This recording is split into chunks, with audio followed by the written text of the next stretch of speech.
Hey guys, in this video I will show you how to check school-wise +2 result from my previous short. First, open YouTube and open my channel. Second, go to Shorts and click the video. Third, once you click the video, pause for a second and like the video. Fourth, now go back to the channel and go to liked videos.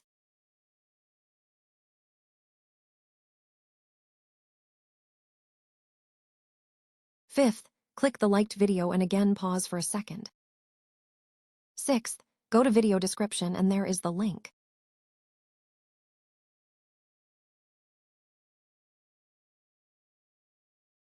Click the link and search for your school code.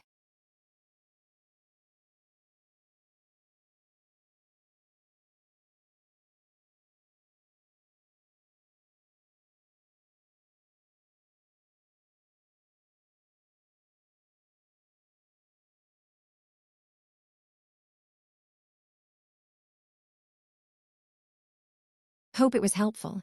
Like the video if it is informative. Subscribe for more. Road to 150 sub.